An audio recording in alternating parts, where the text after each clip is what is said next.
Casa llena.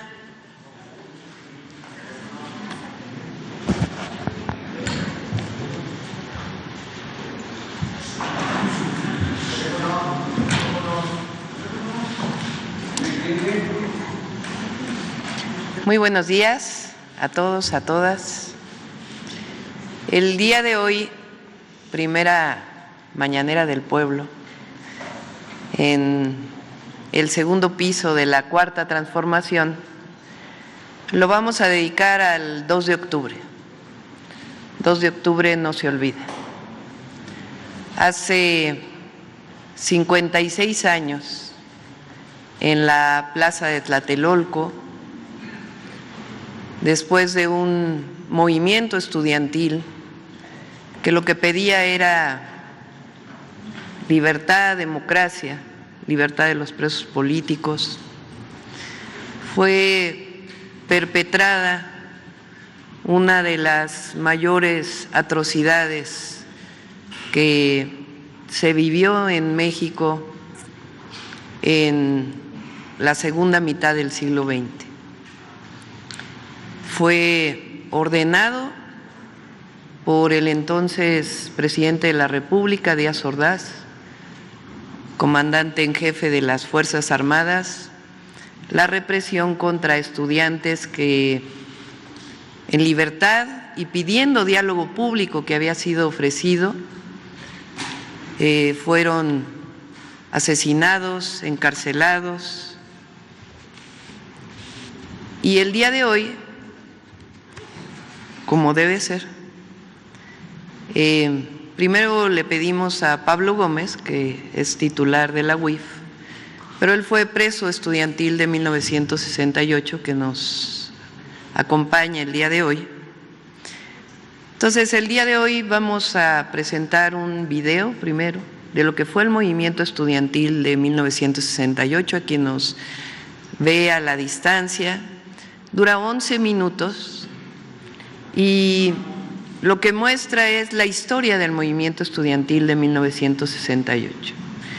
Y al final, el reconocimiento del entonces presidente Díaz Ordaz como el responsable de todo lo que ocurrió en ese 2 de octubre.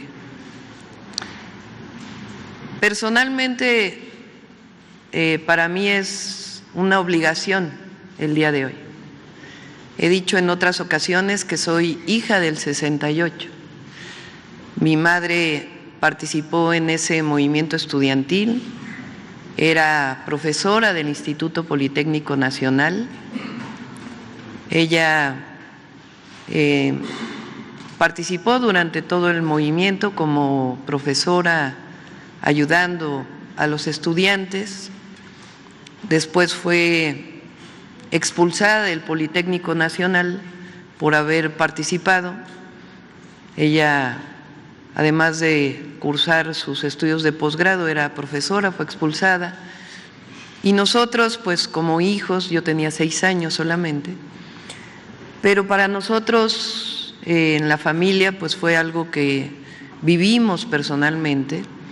Yo fui a visitar cuando tenía 7 años a Pablo y a otros presos a Lecumberri. Entonces, algo con lo que crecimos muy doloroso, pero al mismo tiempo el movimiento estudiantil de 1968 abrió la puerta de la participación política de muchísimos jóvenes y de la sociedad en su conjunto para un país más democrático. El triunfo de ese movimiento para mí pues fue el triunfo en 2018 con el presidente Andrés Manuel López Obrador, que recupera libertades, democracia y justicia para el pueblo de México.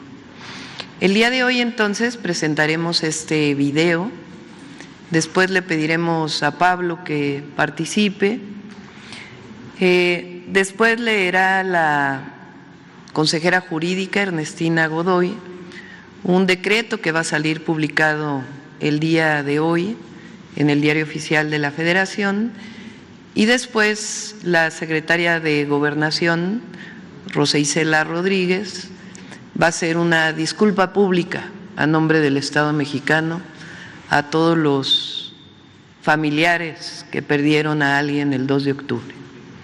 La disculpa pública es algo que inició con el presidente Andrés Manuel López Obrador y que nosotros le vamos a dar continuidad.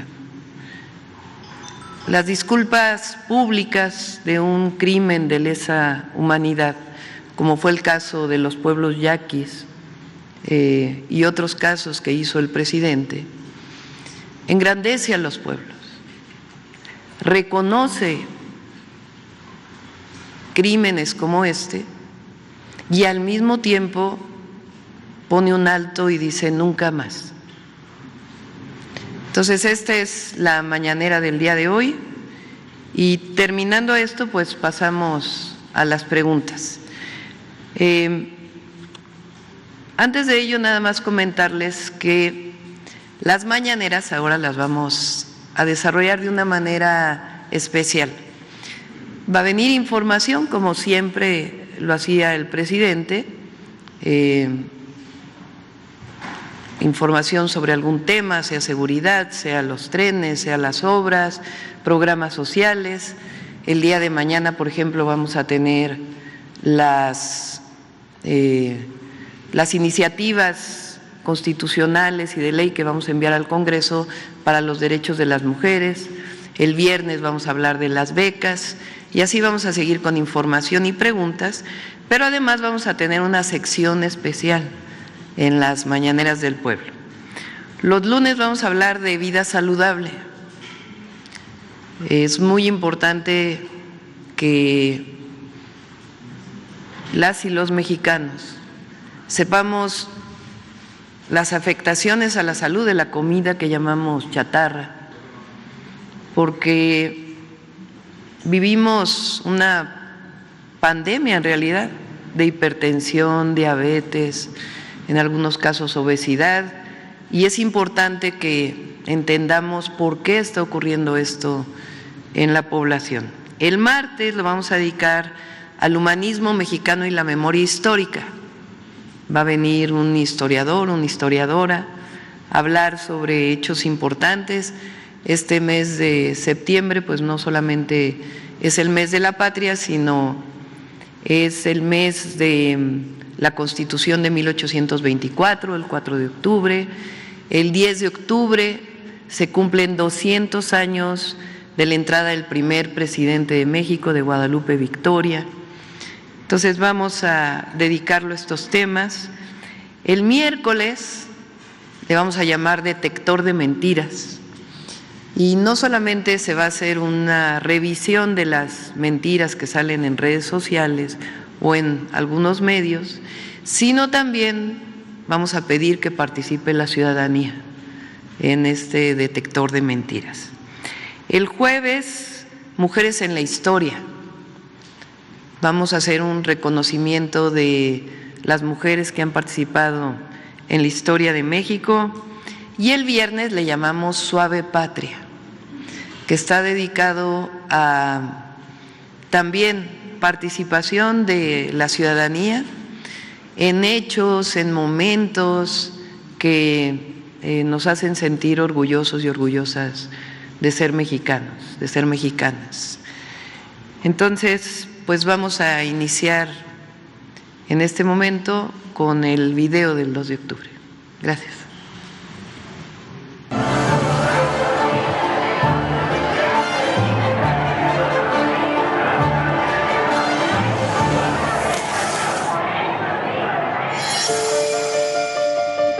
En 1968 se desarrolló un movimiento estudiantil que dejó una huella indeleble en la historia del país.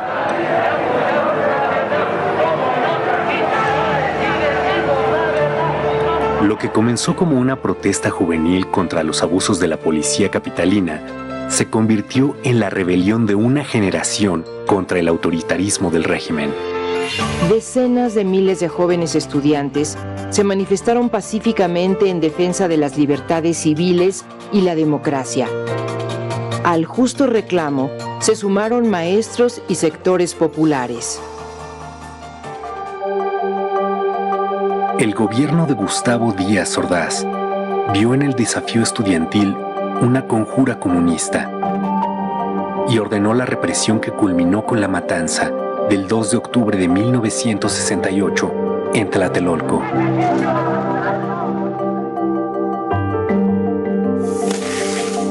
El movimiento inició el 22 de julio, tras una pelea entre estudiantes de la Vocacional 5 y de la Preparatoria Isaac Ochoterena en la Ciudadela, que fue reprimida por granaderos.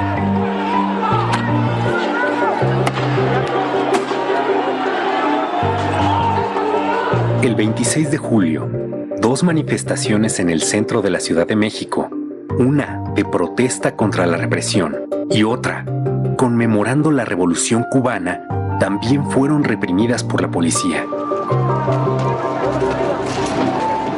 Ante la respuesta autoritaria, la protesta estudiantil se extendió. Escuelas de la UNAM y del Politécnico se declararon en paro. Después lo harían escuelas privadas y universidades de varios estados.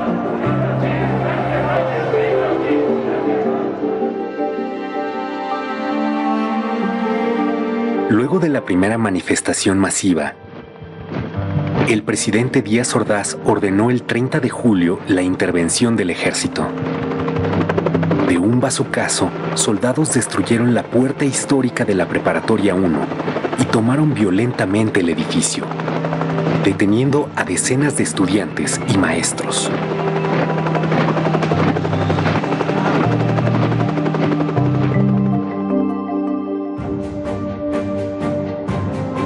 El rector de la UNAM, Javier Barros Sierra, asumió una actitud ejemplar. Defendió la autonomía universitaria, condenó la represión y promovió una solución dialogada al conflicto. El 1 de agosto encabezó una manifestación de duelo por los estudiantes caídos y contra la violación a la autonomía.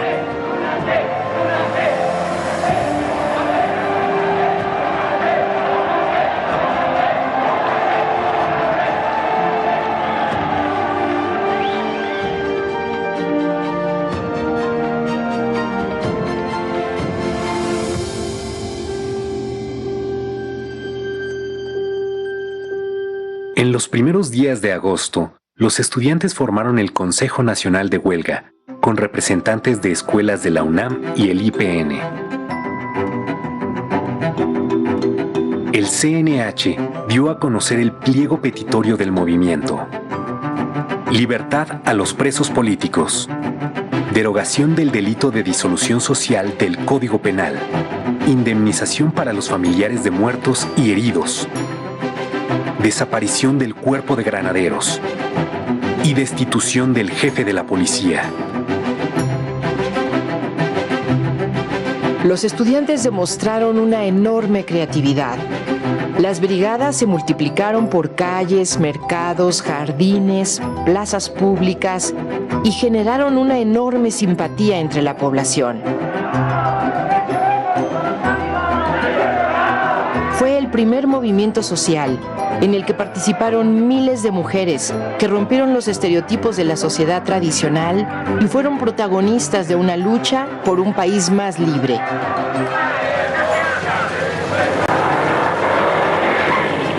El movimiento creció. A la manifestación del 13 de agosto asistieron más de 150,000 personas. Los estudiantes demandaron diálogo público. El gobierno aceptó, pero nunca cumplió. El movimiento estaba ganando la batalla de la opinión pública, a pesar de la campaña en contra, por parte de la prensa, radio, televisión y de todo el aparato de Estado. El 27 de agosto, más de 500,000 personas marcharon al Zócalo.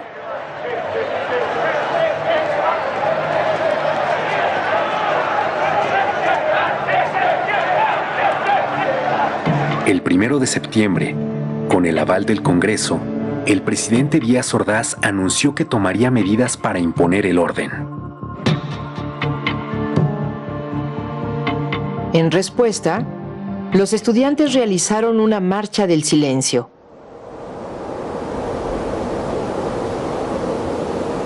El 13 de septiembre, más de 250,000 personas marcharon bajo un silencio imponente. Ejemplar.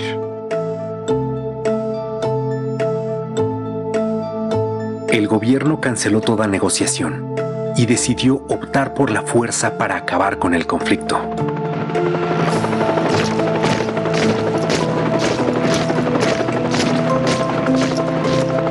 El 18 de septiembre, el ejército ocupó la ciudad universitaria. 500 estudiantes fueron detenidos.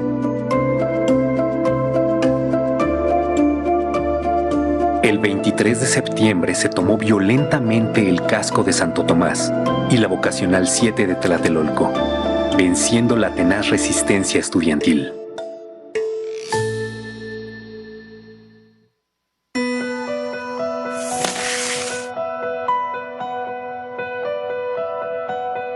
A 10 días de la inauguración de las Olimpiadas en México, el 2 de octubre, miles de personas asistieron a un mitin pacífico en la Plaza de las Tres Culturas en Tlatelolco. Por la mañana, representantes estudiantiles se reunieron con una comisión del gobierno. Se esperaba el inicio de una solución negociada.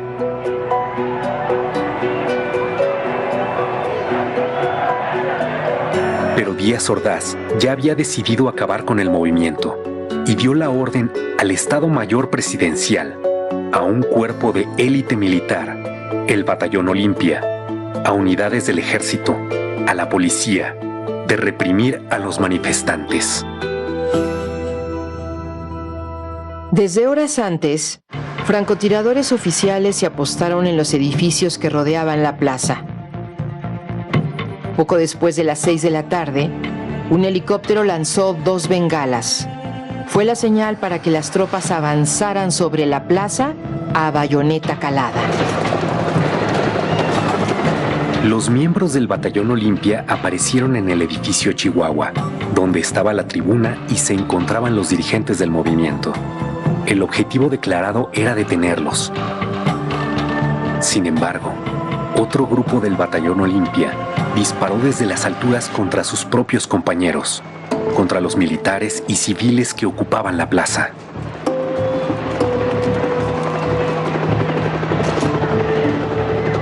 En el fuego cruzado, comenzaron a caer los manifestantes muertos o heridos, y la multitud corrió para escapar de la trampa.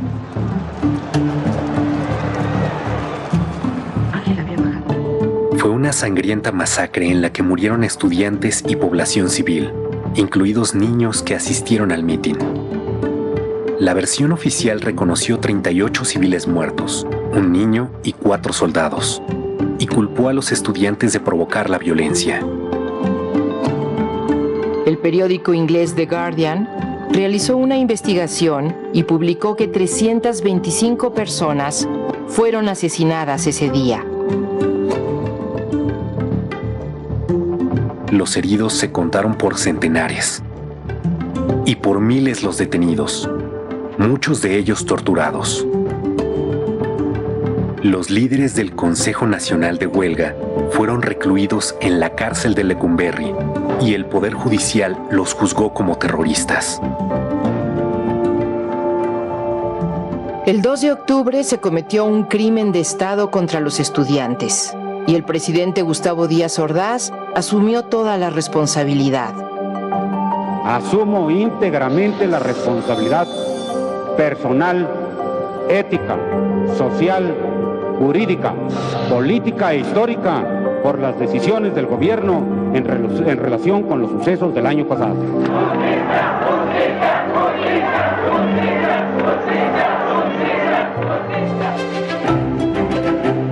1968 fue un parteaguas en la historia de México y punto de partida de nuevos movimientos sindicales, magisteriales, campesinos, urbanos, por los derechos humanos y la democracia. El movimiento de 1968 es un triunfo de la memoria colectiva contra el intento institucional de imponer el miedo, el silencio y el olvido. Venció la esperanza, el ideal de un futuro democrático, de libertad. Por todo ello, el movimiento estudiantil de 1968 y el 2 de octubre no se olvidan.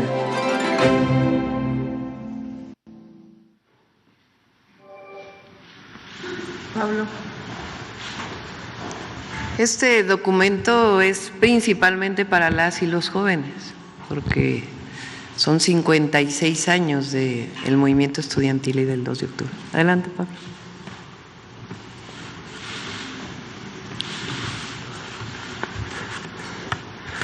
Buenos días, ciudadana presidenta, ciudadana secretaria de Gobernación, consejera jurídica, Medina, amigo, buenos días.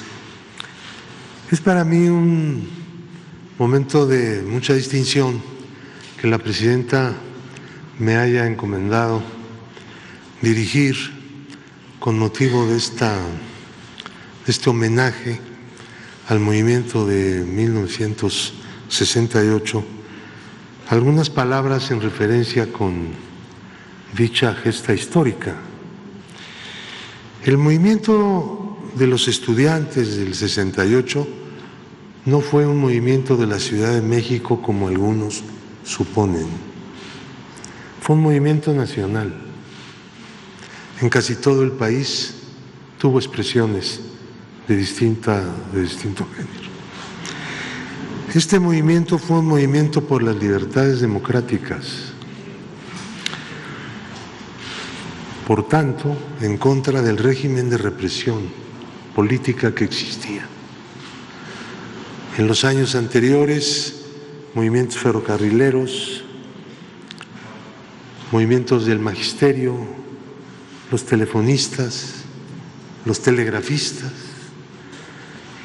muchos otros movimientos fueron reprimidos violentamente por la fuerza pública y sus principales dirigentes fueron encarcelados, acusados del delito de disolución social, que no se sabía exactamente qué cosa era eso, pero lo aplicaban para reprimir, encarcelar a los luchadores.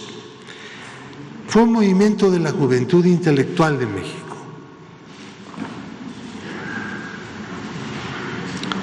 Se levantó contra el estado de represión, reivindicando las libertades democráticas. Nunca hubo conversaciones con el gobierno. El movimiento pedía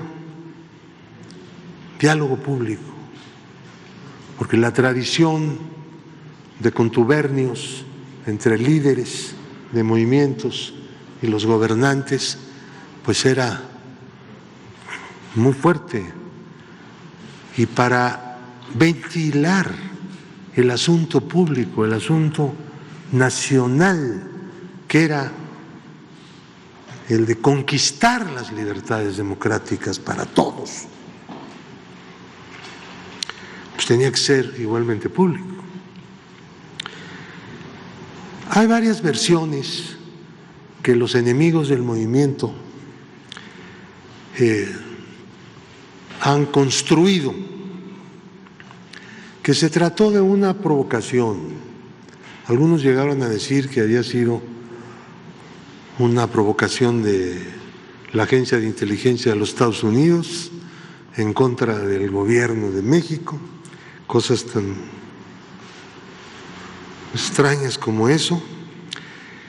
Una conspiración internacional, dijeron, fraguada en La Habana con motivo de la Conferencia Latinoamericana de Solidaridad. Esto es lo que consta en la acusación del Ministerio Público en contra de los presos del 68. Es la versión oficial del fiscal de entonces, del procurador. Y el gobierno lo sostuvo. Hay quien ha llegado a decir desde sedes de la más alta judicatura del país, que el gobierno estaba convencido de la existencia de ese plan internacional y por esa razón reprimió. El gobierno no estaba convencido de ningún plan internacional, de ninguna conspiración, no solo porque no existía, sino porque el gobierno era quien más información tenía procedente de todas partes y había espías del gobierno por todas partes. Otros han dicho que era una manipulación de políticos con vistas a una sucesión presidencial que vendría años después. Los enemigos del 68 eran los que no son demócratas, los que se oponían al ejercicio de las libertades democráticas, los que consideraban que la libertad iba a llevar a una situación de ingobernabilidad y de anarquía en México. Había y hay la idea de que las libertades democráticas y la democracia misma conduce a situaciones de desequilibrio social y de ingobernabilidad. Se ha demostrado desde entonces hasta ahora y especialmente en los tiempos que estamos viviendo que todo eso es una gran mentira en contra del ejercicio de las libertades democráticas y del sistema democrático. La matanza fue ordenada, obviamente, por el jefe de las Fuerzas Armadas, el presidente de la República. Él mismo lo ha reconocido y lo reconoció en su 5º informe de gobierno. Esto se ha discutido mucho, sin embargo. ¿Quién más pudo haber ordenado algo como esto? Y si no hubiera habido la orden, no hubiera habido presencia militar aquella tarde en Tlatelolco. ¿Qué objeto tenía? Que no fuera la represión y la masacre.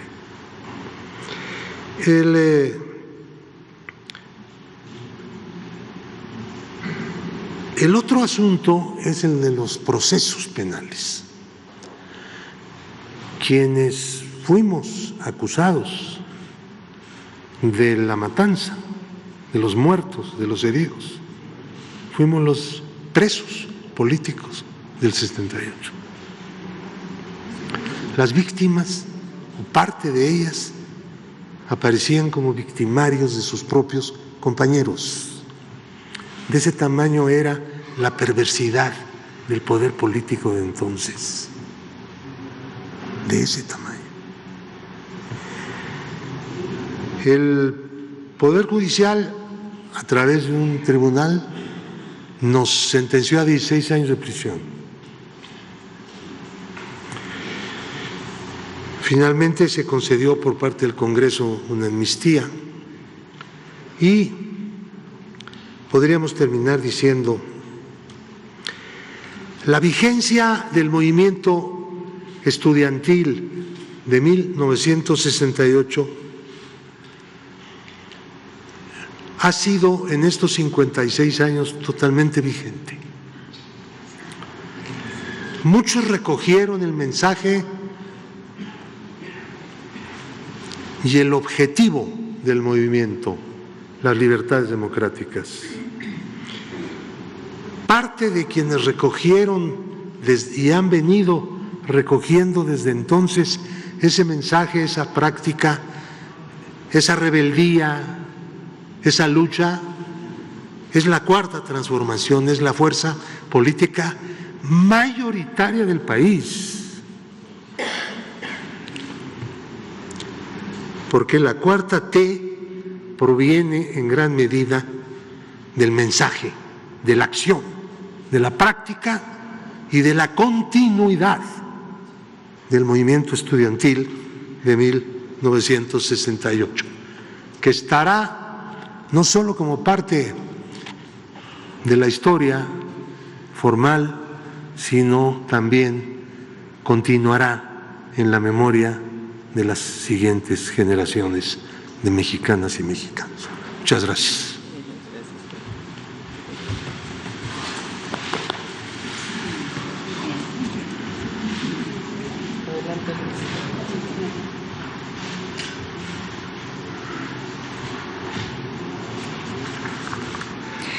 Muchas gracias, muy buenos días. Con su permiso, Presidenta. Solo voy a leer dos de los considerandos y el acuerdo que hoy estará firmando la Presidenta. Que asimismo, en reconocimiento al hecho que el movimiento estudiantil y popular fue precursor del proceso de democratización y expansión de las libertades democráticas que se vive actualmente en nuestro país, en diversos recintos legislativos se han inscrito leyendas y en muros de honor. Que para contribuir a la verdad y la preservación de la memoria histórica en torno a esta masacre y en vista de que hasta ahora no ha existido un reconocimiento político expreso y formal de responsabilidad por parte del Estado mexicano, he tenido a bien a expedir el siguiente acuerdo. Artículo primero. En nombre y representación del Estado mexicano, se reconoce políticamente que los actos de violencia gubernamental perpetrados el 2 de octubre de 1968 en contra de integrantes del heroico movimiento estudiantil fueron constitutivos de un crimen de lesa humanidad, como fue reconocido por el entonces presidente de la República y comandante supremo de las Fuerzas Armadas, Gustavo Díaz Ordaz, durante la lectura de su quinto informe de gobierno.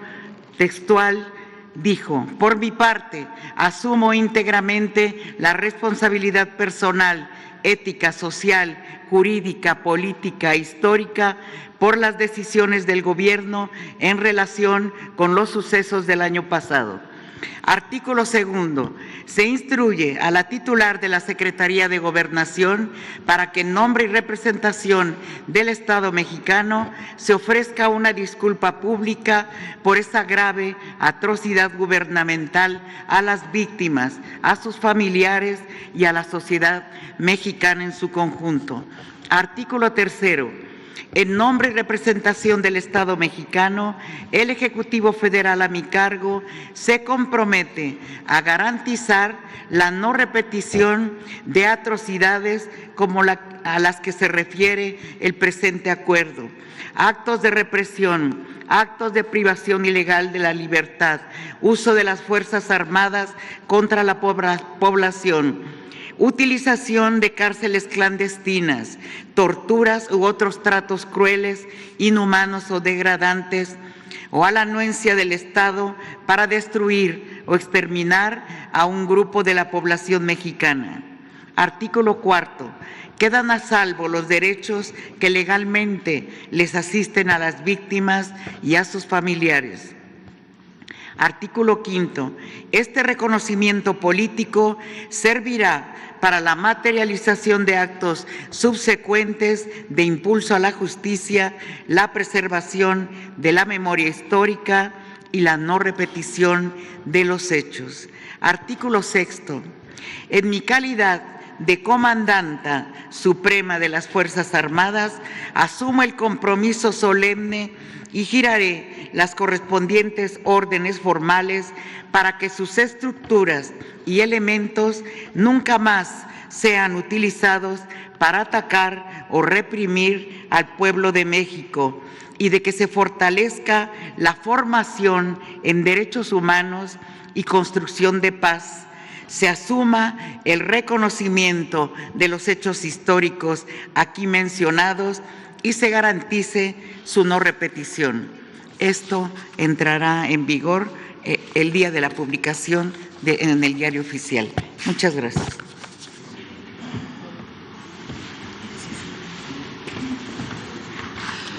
Con su permiso, Presidenta. Muy buenos días a todas y todos.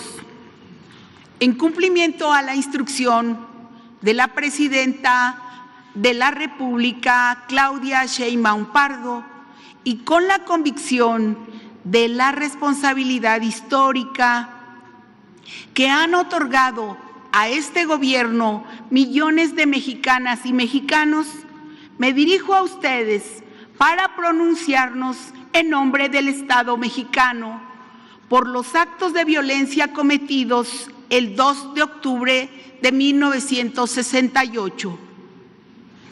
Este crimen de lesa humanidad fue ideado, ejecutado y encubierto desde la más alta autoridad del poder público, y su responsabilidad principal recayó en el entonces presidente de la República, Gustavo Díaz Ordaz.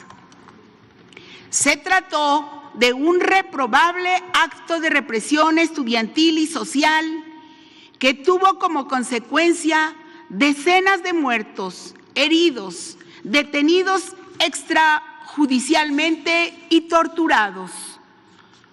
Con la masacre de Tlatelolco se dejó ver el agotamiento del Estado represor, vertical y autoritario que usó la fuerza de sus instituciones en contra del pueblo. Hoy, en este acto, nos dirigimos a las madres, a los padres, a los hermanos, a las familias y también a los sobrevivientes de aquel oscuro periodo, pues son ellos quienes se encargaron de mantener viva la memoria de aquellas atrocidades y continuar con la lucha y la exigencia de justicia. Como Gobierno de la Transformación tenemos la responsabilidad de garantizar que se reconozcan los crímenes perpetrados hace 56 años, y por ese motivo el Estado mexicano ofrece una sentida disculpa pública a todas las personas que perdieron a un ser querido o a quienes fueron víctimas de los crímenes de lesa humanidad cometidos la noche del 2 de octubre de 1968. Hechos como este no pueden volver a repetirse. Esta acción es muy importante porque se realiza desde la Secretaría de Gobernación, donde se instrumentaba la represión al pueblo y donde ahora tenemos el compromiso y la responsabilidad de impulsar las libertades y los derechos. En el Estado mexicano actual se tiene la voluntad histórica de hacer justicia, siempre en apego a los principios constitucionales y a los ideales de libertad y democracia. Gracias por su atención.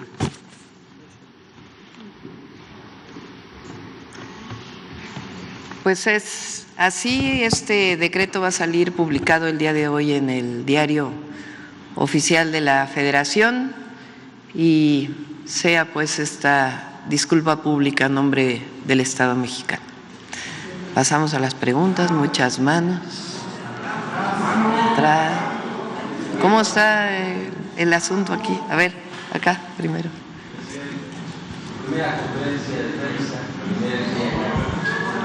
Micrófono. Primer día ya como presidenta de la República de los Estados Unidos Mexicanos. ¿Cómo se siente? ¿Cómo está usted? ¿Cómo durmió ayer? Bien. Responsable, preparada. Presidenta, la Juventud Rebelde encauzó el movimiento del 68. Después vimos otros eventos de juventudes profundamente rebeldes con causa. El movimiento del CEU, en el que usted participó. Quizás tardó muchos años en volver a verse otro movimiento de juventudes en esos términos, quizás únicamente comparable el movimiento Yo Soy 132, varios años después. ¿Cuál es el mensaje o la reflexión que usted ha hecho en torno al rol de las juventudes, en cuanto a qué causas pueden hoy defender, salir a pedir, cómo pueden hoy representar las nuevas juventudes, los nuevos jóvenes, estas causas con rebeldías justas. Pues yo diría que las y los jóvenes, primero, conocer la historia de México. Por eso el documento que hicimos ahora, el documental, con la recopilación de lo que fue el movimiento estudiantil de 68. También por lo que dice Pablo Gómez en esta idea de que había otras fuerzas que movían a los estudiantes, y en realidad fue un movimiento en aquel entonces que, si se fijan, sus demandas son demandas de no represión y democracia. Esos jóvenes después abrieron el camino para la lucha democrática en nuestro país y lo que estamos viviendo hoy. Entonces, a las y los jóvenes que siempre estén cerca del pueblo y que luchen siempre por la justicia. Si me permite, Presidenta, debo de hacer una pregunta en torno a mi estado. Sonora, vengo representando a Telemax, la televisora pública del estado de Sonora, la televisora popular. Preguntarle, ¿estuvo usted en uno de los últimos eventos con el expresidente López Obrador, ahí en el estado, con los pueblos yaquis? ¿Qué ha pensado en torno a los planes de justicia de los pueblos indígenas? Igual me imagino que algo habrá cambiado en usted el día de ayer, que recibió la bendición y el bastón de mando y todo lo que eso representa de los pueblos indígenas. ¿Cómo le dará continuidad en Sonora y al resto de los pueblos que más lo necesitan con estos planes de justicia, Presidenta? Pues más que los planes de justicia, hoy fue que le vamos a dar continuidad. Fue aprobada ya, y además es una reforma constitucional que fue aprobada por unanimidad, de una lucha histórica de los pueblos indígenas de México y afromexicanos. ¿Qué es lo que se llama que sean sujetos plenos de derecho? Los pueblos indígenas no eran reconocidos ni por su propiedad, ni podían presentar una denuncia como pueblos. Lo que se reconoce son los derechos agrarios, pero no como pueblos indígenas. Y ahora tenemos que ir más allá, porque formalmente ya reconocidos tienen que tener su presupuesto propio en el próximo presupuesto de egresos de la Federación, además de continuar con los planes de justicia y seguir apoyando para el rescate de la memoria histórica. Además, para nosotros es esencia de México. El presidente López Obrador, en su libro Gracias, habla de que el humanismo mexicano está sustentado en dos pilares: la fuerza cultural de los pueblos originarios, que dan esencia al pueblo de México, a nuestra cultura, y la otra es nuestra historia patria, desde la independencia, la reforma, la revolución y todos los movimientos sociales que permitieron el México de hoy.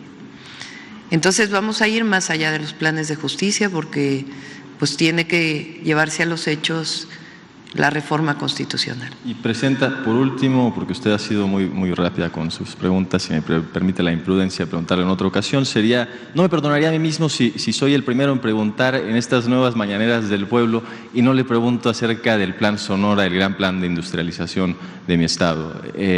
¿Qué percepción tiene al respecto? ¿Qué valoración hace ya después de esta larga transición, más corta de lo normal? ¿Y cómo se le va a dar continuidad, sí, Presidente? Por cierto, ahora no lo comenté y yo creo que vale la pena. El presidente López Obrador hizo una de sus primeras disculpas, si no la primera, al pueblo yaqui como jefe del Estado mexicano. La disculpa lo que hace es reconocer las atrocidades del pasado contra el pueblo yaqui, decir nunca más y al mismo tiempo generar un plan de justicia, de resarcimiento por esos daños que se cometieron en el pasado, en particular al pueblo yaqui, que sufrió represión, esclavitud, querían aniquilarlos en la época de Porfirio Díaz, en realidad para quedarse con sus tierras. Y lo retomo por el tema de España, que es importante. El presidente López Obrador en su momento hace una carta que leyó aquí al rey de España para ponernos de acuerdo, para ponerse de acuerdo en una disculpa pública por las atrocidades cometidas durante la conquista española.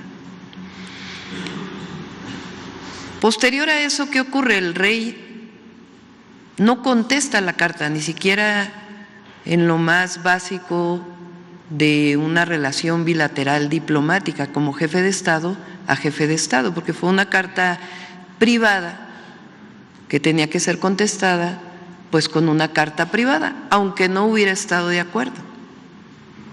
El tema aquí es que no solo no contesta, sino que se hace pública esa carta y después viene una campaña tremenda contra México y el presidente López Obrador.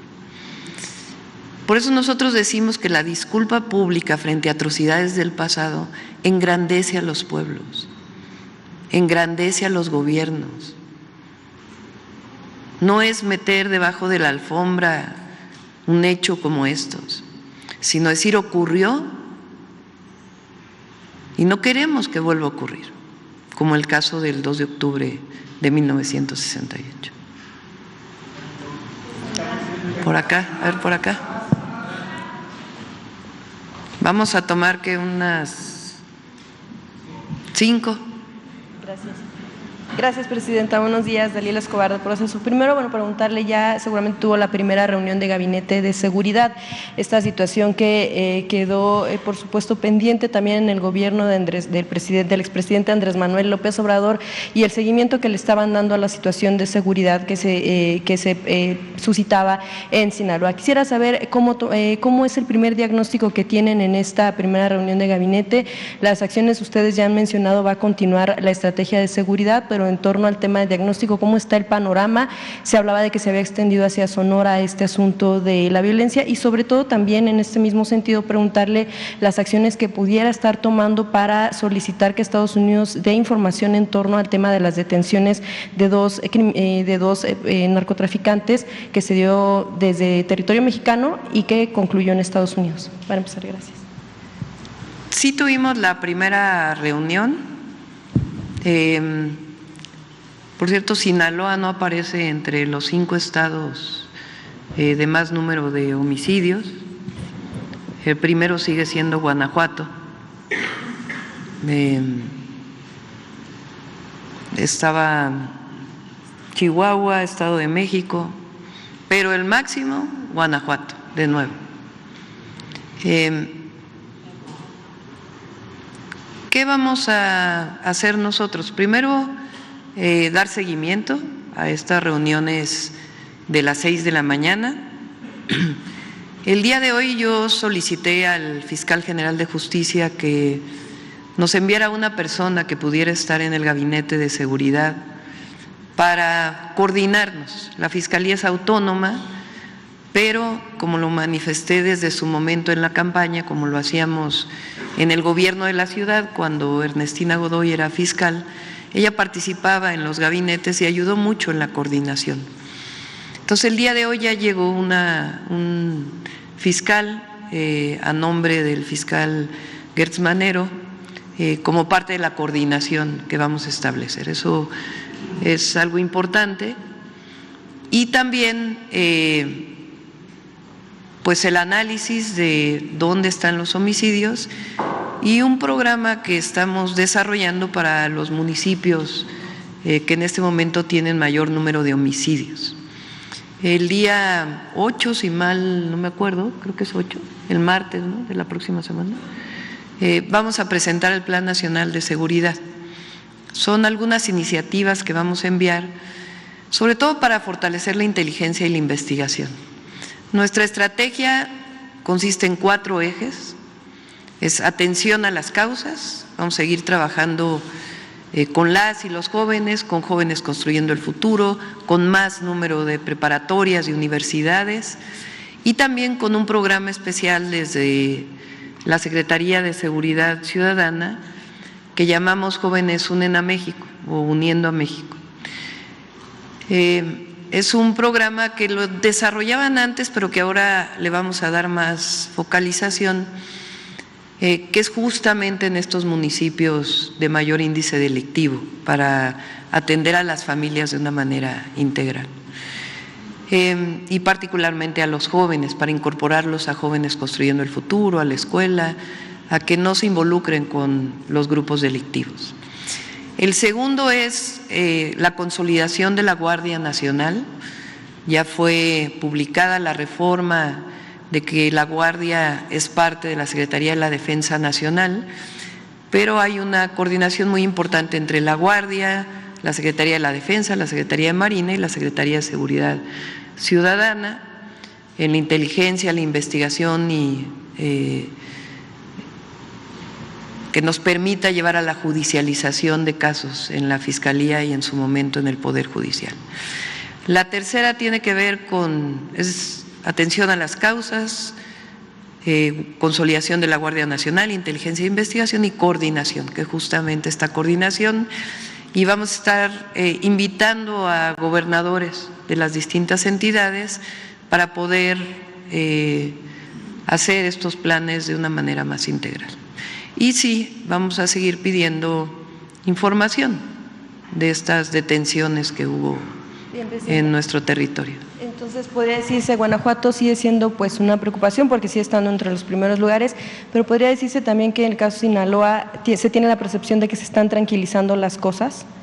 Vamos a esperar a que podamos tener el análisis más detallado del caso Sinaloa para poderles comentar. Pero sí, lo que les puedo decir es que este fin de semana no fue de los estados con mayor número de homicidios.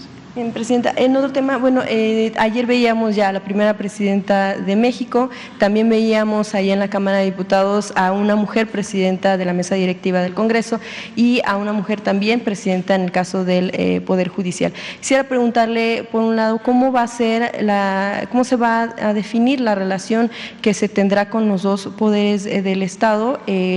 Al mando están mujeres en específico y en especial, y también este tema de, bueno, seguramente la insistencia en torno a cómo se observa que se podrá ir desahogando la aplicación de la reforma judicial, que pues ya es un hecho, pero que pudiera tener a lo mejor algunas trabas por recursos legales que se estén presentando, sobre todo por la interpretación que pueda tener el INE en esta organización. Y bueno, también aprovechando preguntar cómo recibe la relación que se tiene con Estados Unidos, si bien diplomáticamente pues pudiera ser estable, comercialmente lo es, porque son los principales, México es principal socio, pero sobre todo en las presiones que se están teniendo en torno a, en un principio, bueno, más que presiones, opiniones en torno a la reforma del Poder Judicial, pero también en torno a otros temas que se tienen que resolver y que están enmarcados en el tratado comercial.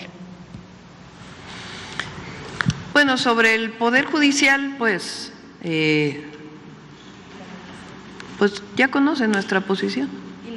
Y además ya hubo una aprobación de la reforma al Poder Judicial. Siguen en paro los jueces y algunos trabajadores que, por cierto, aprovecho nuevamente, en la Constitución, en la reforma constitucional, quedan salvaguardados todos los derechos laborales, los salarios de los servidores públicos del Poder Judicial. No hay razón para que estén en paro, ninguna. Porque cuando están en paro el Poder Judicial, también hay que decirlo, las órdenes de aprehensión para un delincuente pues vienen del Poder Judicial. Entonces, ¿cómo en paro? Y además cobrando sus salarios. Entonces nosotros no estamos de acuerdo, respetamos evidentemente, pero no estamos de acuerdo con ello. Y ahora pues nos va a tocar pues el proceso de la reforma al Poder Judicial. El 15 de octubre si mal no me equivoco, sale ya la convocatoria por parte del Senado para ya, a unos días, para la inscripción de todos los que quieran participar como jueces, como magistrados, como ministros, ministras de la Suprema Corte de Justicia de la Nación. Inicia el proceso y ya pues le pediré aquí a la Secretaría de Gobernación estar en contacto con el Instituto Nacional Electoral, pues para todo este proceso y con también con el presidente del Senado y el coordinador de la Jucopo para esta convocatoria que se abre ya el 15 de octubre. Y la relación pues es de respeto, siempre ha sido de respeto, pero ustedes saben que no estamos de acuerdo con la manera en que se condujo el Poder Judicial y además estamos de acuerdo, como lo dije ayer en el discurso, es para el bien de todos y todas sanear el Poder Judicial en México. Es falso esta idea de que, como dijo ahí Calderón en una conferencia que tuvo en España, de que viene el autoritarismo. No, es la elección de los jueces, ministros, magistrados, por el pueblo de México. Y eso va a ser muy bueno para el país, muy bueno. Todos los que ahora… Digo, claro, hay quien tiene sus intereses ahí, pero quien legítimamente puede estar en contra, yo estoy convencida que se van a dar cuenta que es la mejor decisión que haya tomado el pueblo de México. Lo del TEMEC nada más.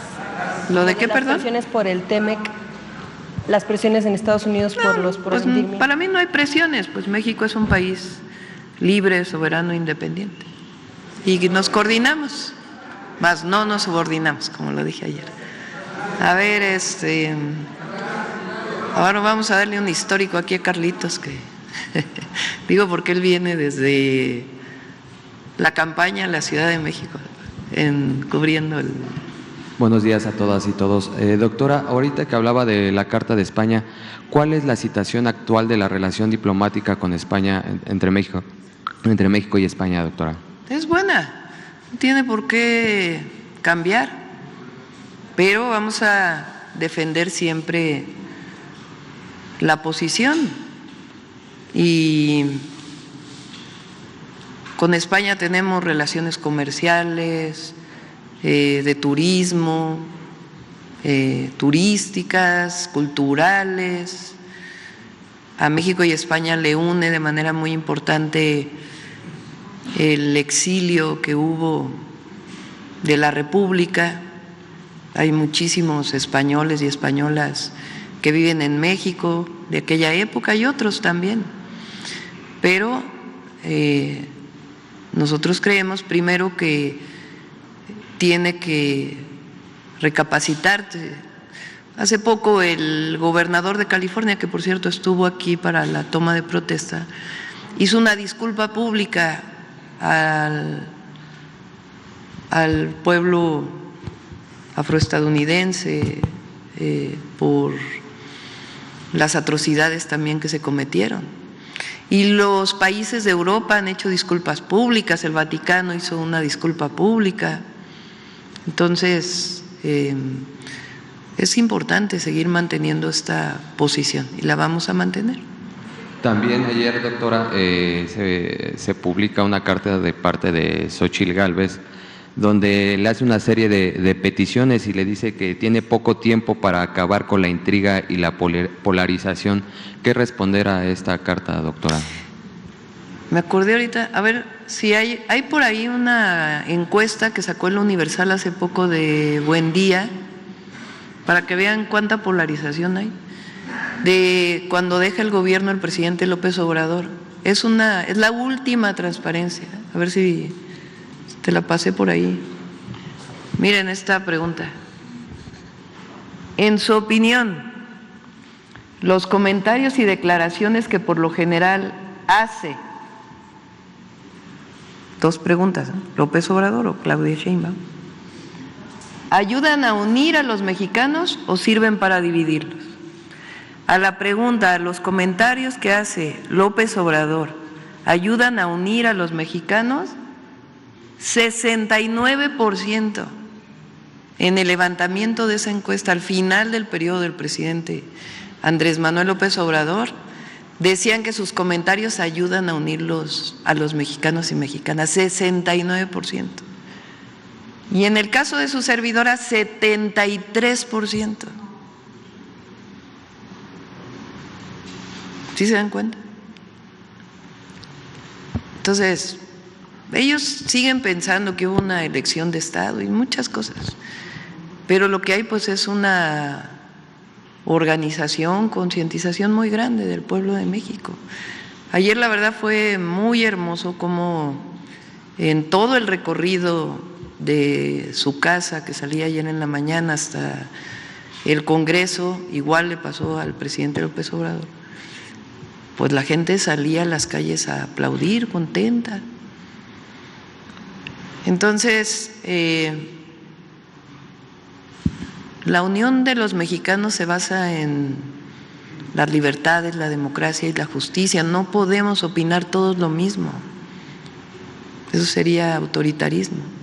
Entonces se respetan las opiniones, las manifestaciones, todo lo que se haga de cualquier persona en nuestro país, pero hay una gran mayoría que dijo en su momento y que quiere que continúe la transformación a nuestro estilo propio, obviamente, y con los énfasis que vamos a dar, pero evidentemente pues continúa la transformación y vamos a lograr la paz y la seguridad en México. Por último, Presidenta, ayer en redes sociales retomaron una foto del saludo con el senador Manuel Velasco. ¿Qué responder? ¿Qué fue lo que pasó ahí, doctora?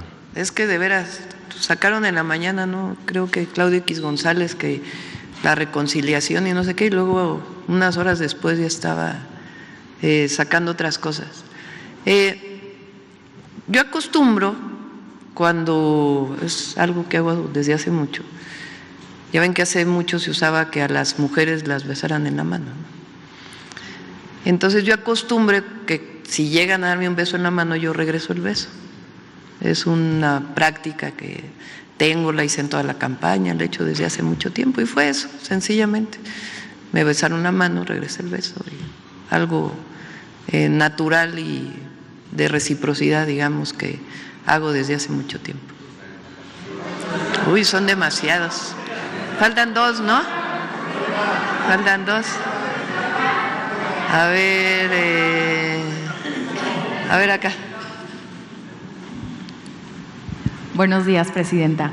Los primeros 100 días de gobierno son fundamentales para cualquier gobernante y traen consigo ciertos retos. Por un lado, las altas expectativas por parte de la población por resultados rápidos y por el otro, porque es el tiempo que le toma a un gobierno y a su gabinete acoplarse. ¿Qué acciones se desempeñarán en estos primeros 3 meses de su administración? Bueno, son varias, pero las principales son poner en marcha todos los programas que anunciamos. Ayer lo dije en el Zócalo y aprovecho para comentarlo. Este mes, en un ratito, vamos a tener una reunión con todos los coordinadores estatales de los servidores de la Nación de la Secretaría de Bienestar, porque este mes inicia la inscripción de las mujeres de 63 y 64 años. Se van a poner carpas en distintos lugares del país, lo vamos a anunciar el lunes próximo, para que se haga la inscripción al nuevo programa de 60 a 64 para las mujeres. El año que entra iniciamos con 63 y 64. Es una valoración de evaluar el presupuesto y el siguiente año ya nos iríamos a 60 a 64. Entonces, eso es lo primero, tener todo el padrón, digamos, las inscripciones, para que a partir del próximo año ya comiencen a distribuirse a través de la tarjeta del Banco del Bienestar los apoyos. También inicia la inscripción de los niños y niñas de secundaria o adolescentes de secundaria. Ese lo vamos a hacer en las secundarias públicas. para la inscripción para la beca, que es universal el próximo año en secundaria. Y también inician los servidores de la Nación a tocar puerta por puerta a todas y todos los adultos mayores. Con su anuencia, evidentemente no es obligatorio, pero con su anuencia van a hacer un cuestionario que fue desarrollado por la Secretaría de Salud y por el IMSS para preguntarles cuáles son sus enfermedades, cuáles son los medicamentos que utilizan, para que en enero podamos ya contratar enfermeras, enfermeros, médicos, médicas para ya iniciar el programa de visitas médicas casa por casa para las y los adultos mayores. Vamos también a iniciar, a darle continuidad a varias obras que deja el presidente López Obrador y vamos también a iniciar los nuevos ferrocarriles. El domingo, lo dije ayer, vamos a Hidalgo a dar el banderazo de salida. Ahí vamos a explicar el tren Buenavista-Pachuca, que va a ser muy importante. Se está terminando Alaifa y de ahí ya son cerca de 60 kilómetros que van a Pachuca. Entonces inicia eso y vamos a ir estado por estado a informar de los proyectos estratégicos que vamos a desarrollar en cada uno de los estados y a trabajar también en el tema de seguridad. Ayer se ratificó su gabinete y se tomó la fotografía oficial con el mismo. Llama la atención que es un gabinete con perfiles muy diversos, como funcionarios públicos, políticos y académicos. ¿Cuál es la estrategia para darle funcionalidad a un gabinete tan diverso? Todos son de la Cuarta Transformación. No hay nadie que no tenga convicción en la transformación. Algunos tienen más experiencia en el servicio público que otros, pero hay una convicción de trabajo permanente para el pueblo de México y además pues vamos a tener un trabajo de seguimiento permanente para que no dejemos atrás todos los programas que planteamos ayer en el Zócalo. A ver, ya va la última. Está complicado. A ver, ¿quién está hasta mero atrás?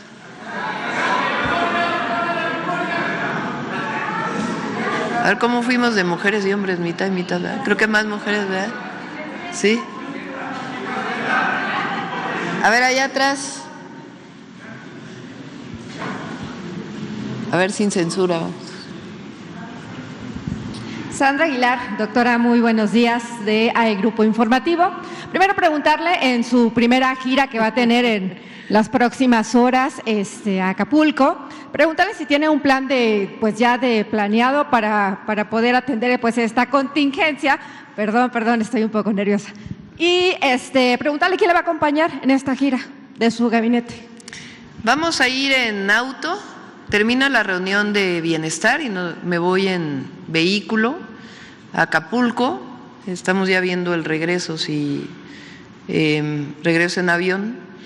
Pero de ida vamos a ir en auto y nos vamos a reunir a las 4 de la tarde con la gobernadora, presidentes municipales, no solo la presidenta municipal de Acapulco, sino presidentes municipales donde hay afectaciones o donde hubo afectaciones, y una buena parte del gabinete para poder establecer, pues hay que iniciar un censo nuevamente, digo nuevamente porque con OTI se hizo un censo de las personas damnificadas y pues comenzar a dar los apoyos necesarios y al mismo tiempo pues el programa de recuperación económica de Acapulco. Michoacán, también va el gobernador de Michoacán. Ok, preguntarle, ya que menciona su gabinete, ¿habrá algún anuncio de su gabinete ampliado en esta semana? Sí, vamos a seguir anunciando todavía subsecretarios, subsecretarias del gobierno. Y bueno, finalmente estuvo con los mandatarios de muchas naciones, evidentemente también estuvo la presencia de algunas mujeres, como la esposa del presidente de los Estados Unidos. En ese sentido, preguntarle algún mensaje, algún consejo que haya recibido por parte de ella, sería todo de mi parte. Pues fueron reuniones breves realmente, pero México tiene mucho reconocimiento en todo el mundo. Y con la doctora Jill Biden, esposa del presidente de Estados Unidos, es una mujer muy agradable, una muy buena persona, y hablamos más que de la relación México-Estados Unidos, de algunos otros temas. Ella es educadora desde hace muchos años, tiene 40 años siendo maestra, me comentó le llaman allá Community College, y hablamos mucho sobre la importancia de la educación. No hablamos, digamos, sobre la relación México-Estados Unidos en particular. Y con los demás países también muy buena relación. Tengo la invitación para ir al G20 en noviembre por parte del presidente Lula. Estamos evaluando si vamos a ir o no. Es en esas fechas, el G20 empieza el 18 de noviembre. Después, el primer ministro de Alemania habló conmigo hace como un mes.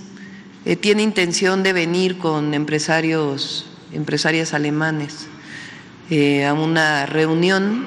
Entonces vamos a tener una reunión, lo vamos a recibir en México.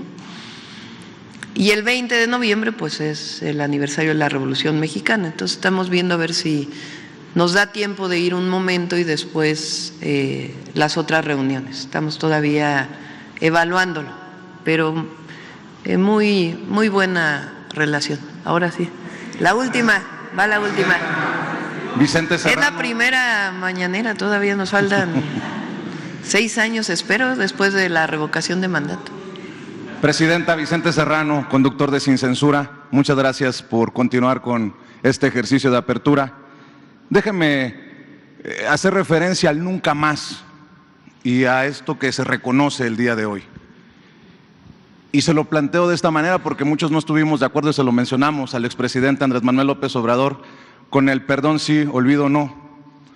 ¿Usted qué piensa que deba o qué le dice a la gente que espera o que votó al juicio a los expresidentes, que espera que en algún momento sean sentados en el banquillo, que se haga justicia para México, cuando tenemos información, por ejemplo, denuncias que ha hecho, solo como ejemplo, el abogado César Gutiérrez Priego en relación a Zedillo y la relación de la familia con el narcotráfico, con un Genaro García Luna que está a punto de ser sentenciado y la posibilidad de que Felipe Calderón haya estado relacionado a estos enjuagues con el crimen organizado cuando ellos gobernaron.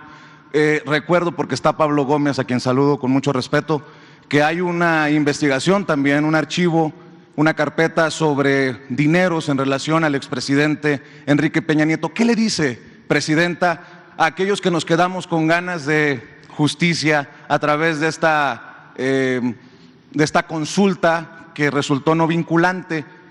En este gobierno, ¿cuál será esa relación hacia el pasado y lo que se pueda rescatar para hacer justicia, presidenta? Nosotros no vamos a entrar en eso. Además, ni nos corresponde, le correspondería en todo caso a la Fiscalía y al Poder Judicial, no le corresponde al Ejecutivo. Yo pienso que, así como dije ayer, que hace 19 años que el presidente López Obrador fue desaforado en el Congreso de la Unión y él en su discurso dijo: solo falta que a ustedes y a mí nos juzgue la historia. Y el pueblo de México juzgó al presidente López Obrador y la historia también, desde mi perspectiva como el mejor presidente de México, y lo sustento en que es el presidente que ha salido con mayor reconocimiento.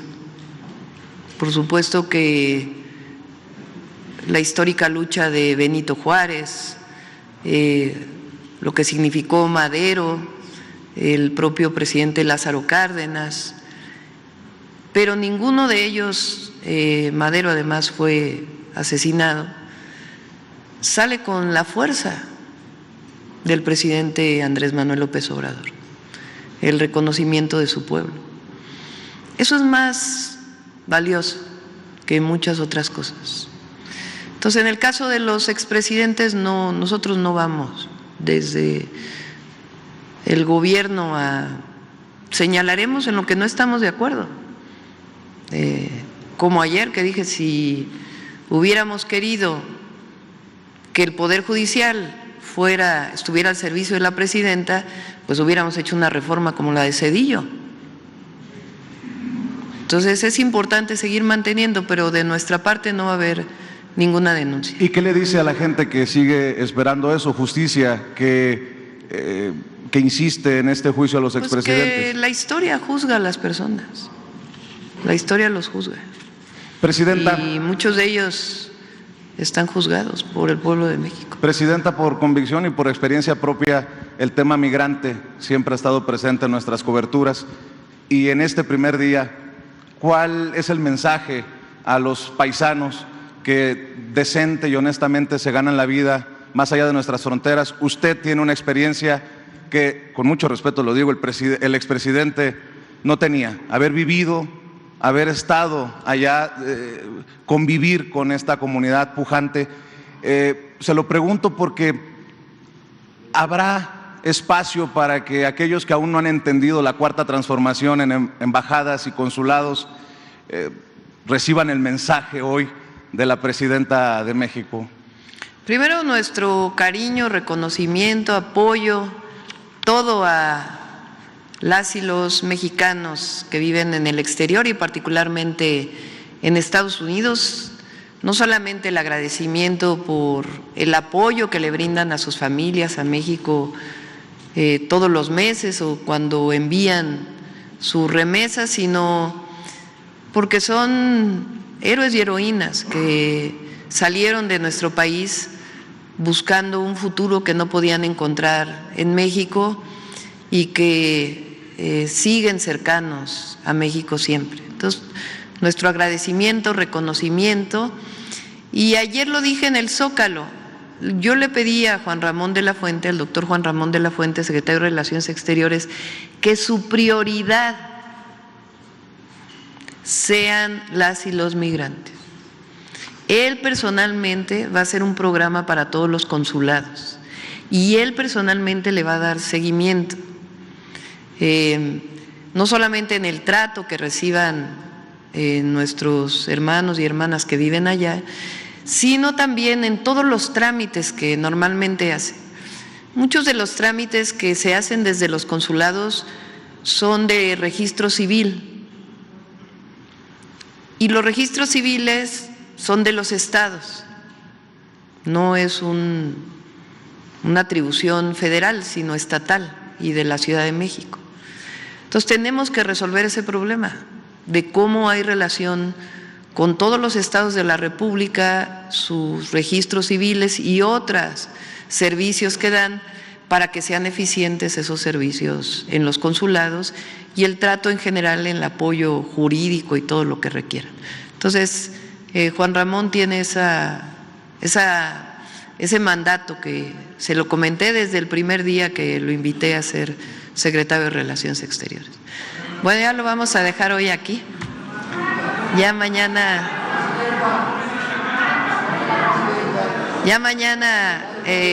seguimos. Ayúdenos a esto que hicimos el día de hoy, que para mí, para todo México, creo que es histórico. Este decreto que va a salir en el Diario Oficial y la disculpa pública por este crimen de lesa humanidad. Muchas gracias a todos y a todas. Gracias. Buenos días. Firmo el decreto.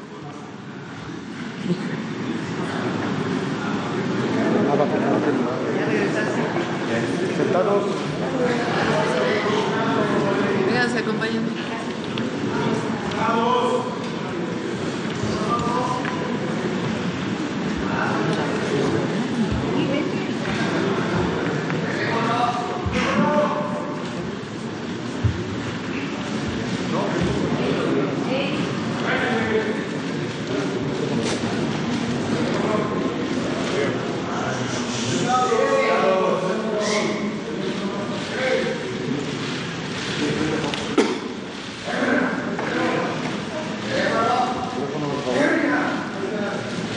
Derecha, por favor. Gracias. Gracias. gracias.